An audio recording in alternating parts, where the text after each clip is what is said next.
ধুবুৰী জিলাৰ ভাৰত বাংলাদেশ সীমান্তত বিশেষ সম্প্ৰদায়ৰ আগ্ৰাসনৰ বলি কোচ ৰাজবংশী জনগোষ্ঠীয় পৰিয়াল। নিৰাপত্তাহীনতাত ভুগিছে জনগোষ্ঠীয় পৰিয়াল। আজি আমি দেখুৱাম বিশেষ প্ৰতিবেদন। বিভিন্ন কোচ ৰাজবংশী দল সংগঠনৰ মন্তব্য। গোলকগঞ্জৰ ভাৰত বাংলাদেশ সীমান্তৰ কাইটিয়া তাৰ সংলগ্ন নালিয়া ডিমাকুৰি প্ৰথম খণ্ডত যোৱাকালি বিশেষ সম্প্ৰদায়ৰ কিছুমান দুষ্ট চক্ৰই মানিক ৰায় পৰিয়ালক যি আক্ৰমণ কৰিছিল সেই ঘটনাৰ লগতে ভুক্তভোগী পৰিয়ালৰ সৈতে আজি সদৌ কোচ ৰাজবংশী ছাত্ৰ সন্থাৰ সাধাৰণ সম্পাদক সোণাধৰ ৰায় আৰু অভিভক্ত গোৱালপাৰা জিলা আক্ৰাছৰ সভাপতি নিমাই ৰায়সহ এটা প্ৰতিনিধি দলে মত বিনিময় কৰে। দুই ছাত্ৰ নেতাই পৰিস্থিতিৰ বুজ লয় আৰু আৰক্ষীৰ অধীক্ষকৰ নিৰ্দেশ মৰ্মে জাকিৰ হুছেইন আৰু তেখেতৰ পুত্ৰ চিৰাজুল হকক গ্ৰেপ্তাৰ কৰে যদিও বাকী থকা দোষীক অতি শীঘ্ৰে গ্ৰেপ্তাৰ কৰি দৃষ্টান্তমূলক শাস্তি প্ৰদান কৰিবলৈ অসম চৰকাৰৰ মাননীয় মুখ্যমন্ত্ৰী হিমন্ত বিশ্ব শৰ্মা ডাঙৰীয়াক দাবী জনায়। লগতে অসমৰ খিলঞ্জীয়া কোচ ৰাজবংশী জনগোষ্ঠীক ৰক্ষণাবেক্ষণ দিব পৰা নাই অসম চৰকাৰ তথা বিজেপি চৰকাৰে বুলি মত পোষণ কৰে। অনাগত দিনত যাতে এনেধৰণৰ কোচ ৰাজবংশীসকলৰ ওপৰত অত্যাচাৰ হ'লে সহ্য নকৰোঁ বুলি জনায়। গোলকগঞ্জৰ পৰা Tapan Roy report, north east frontier news. ক'বলৈ গ'লে এইটো খুবেই দুৰ্ভাগ্যজনক ঘটনা, কাৰণ কোচ ৰাজবংশী জনগোষ্ঠীৰ ওপৰত যে খালি এই নালিয়া অঞ্চলতে নহয়, কোচ ৰাজবংশী জনগোষ্ঠীৰ ওপৰত বিভিন্ন জায়গাত কিন্তু আমি নিজৰ যিটো নানান ক্ষেত্ৰত আমি কিন্তু দেখিবলৈ পাইছোঁ। আৰু বিশেষকৈ আমি দেখিবলৈ পাইছোঁ এই ধুবুৰী জিলাৰ এই আমাৰ নালিয়া অঞ্চলত যি এটা নিৰ্ভৰ ফেমিলিক যি ধৰণে গ্ৰুপিং এটাক পৰিকল্পিতভাৱে এটাক কৰিছে। আমি সদৌ কোচ ৰাজবংশী ছাত্ৰ সন্থাই ধিক্কাৰ জনাইছোঁ, গৰিহণা জনাইছোঁ। আৰু বিশেষকৈ আমি অসম চৰকাৰ তথা বিজেপি চৰকাৰক আমি আহ্বান কৰিব বিচাৰিছোঁ যে আপোনালোকে বাৰম্বাৰ কৈ থাকে যে খিলঞ্জীয়া নিৰাপত্তা, আজিৰ তাৰিখত খিলঞ্জীয়া নিৰাপত্তা ক'ত আছে? আজিৰ তাৰিখত যদি অসম চৰকাৰ তথা বিজেপি চৰকাৰ যদি কোচ ৰাজবংশী জনগোষ্ঠীক যদি জনজাতিকৰণ কৰি ইয়াতে যদি খিলঞ্জীয়া ৰক্ষা কবচ কৰিলেহেঁতেন, হয়তো আজিৰ তাৰিখত এনেধৰণৰ কোচ ৰাজবংশী জনগোষ্ঠীৰ ওপৰত এনেধৰণৰ অত্যাচাৰ নহ'লেহেঁতেন। আমি অচিৰে দাবী জনাইছোঁ অসমৰ মাননীয় মুখ্যমন্ত্ৰী ডাঙৰীয়াক যে আপোনালোকে অনলি মুখত কৈ থাকে খিলঞ্জীয়া, কিন্তু আজিৰ তাৰিখত খিলঞ্জীয়াৰ ওপৰত বৰ অত্যাচাৰ হৈ আছে। আজি বিশেষকৈ নালিয়া যি আমাৰ মানিক ৰায় ফেমিলিৰ লগত যি ধৰণে বিশেষকৈ আমি জনগোষ্ঠীৰ লগত কোনো ধৰণে আমি এটা মত বিনিময় বা আমি এটা মানে ভাতৃত্ব সম্বন্ধ আমি নষ্ট কৰিব বিচৰা নাই।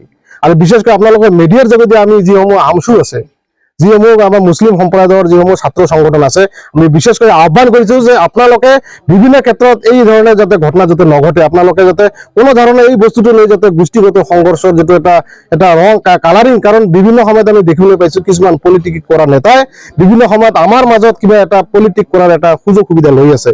আমি এই ক্ষেত্ৰত আমি বিশেষকৈ আমি আমচুক আমি আহ্বান কৰিছোঁ যে আপোনালোকৰ বস্তুখিনি অলপ মানে পৰ্যবেক্ষণ কৰক। আৰু আপোনালোকৰ বিশেষকৈ মুছলিম সম্প্ৰদায়ৰ মানুহৰ লগত কোচ ৰাজবংশী জনগোষ্ঠীৰ এটাৰ পিছত এটা কিন্তু ঘটনা এটা হৈ আছে। কিন্তু কিয় হৈ আছে?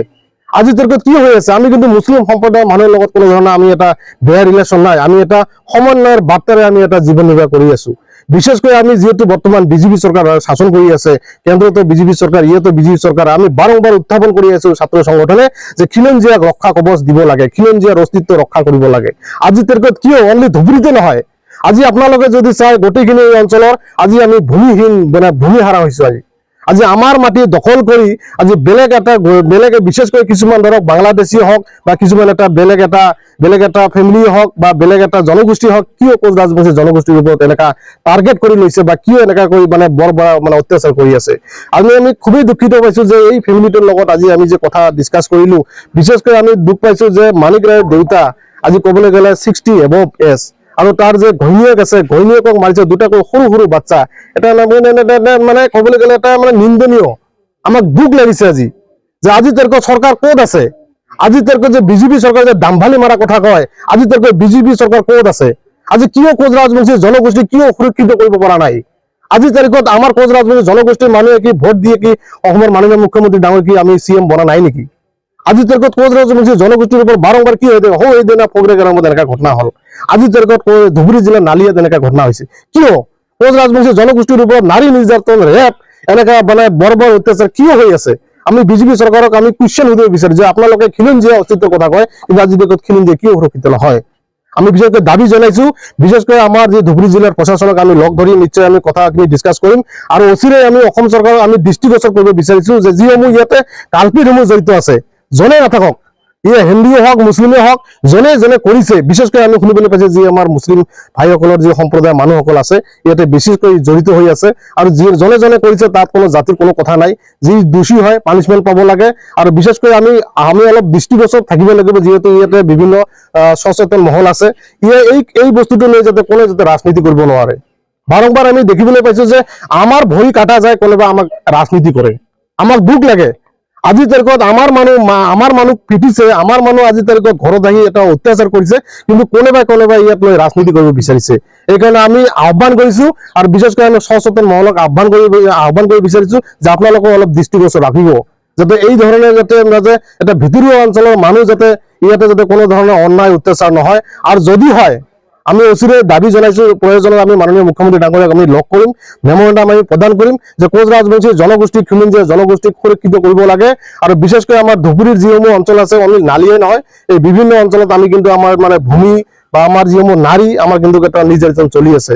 সেইকাৰণে আপোনালোকৰ মিডিয়াৰ যোগেদি আমি আহ্বান কৰিব বিচাৰিছো যে এই ফেমিলিটোক যাতে কোনো যি হৈছে আৰু কোনো পৰ্যায় যাতে এনেকুৱা ধৰণৰ দুনাই হ'ব নোৱাৰে, আৰু যিসমূহ কালপিত জড়িত আছে যাতে এটাও যাতে হাত হাৰি যাব নোৱাৰে। আমি মাননীয় মুখ্যমন্ত্ৰী ডাঙৰীয়াক তথা ধুবুৰী জিলাৰ অন্তৰ্গত আজি এই নালিয়া গোলকগঞ্জ থানাৰ অন্তৰ্ভুক্ত নালিয়া গাঁৱৰ যোৱাকালি যিটো অনাকাংক্ষিত ঘটনা, আমাৰ নালিয়া গাঁৱৰ মানিক চন্দ্ৰ ৰায়ৰ পৰিয়ালটোৰ লগত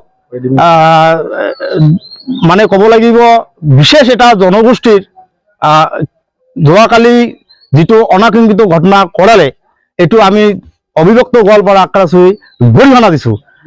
আমি আপোনালোকৰ জৰিয়তে এইখিনি ক'ব বিচাৰিছো যে নালিয়া গাঁৱৰ মানিক চন্দ্ৰ ৰায়ৰ পৰিয়ালবৰ্গৰ লগত এই ডিমাগুৰি অঞ্চলৰ 40-50 জন যুৱকে উপুজুবৰি আহি এই মানিক ৰায়ৰ ঘৰৰ পৰিয়ালৰ লগতে মানিক ৰায়ৰ খুৰা বলপূৰ্বকভাৱে প্ৰতি আক্ৰমণ কৰি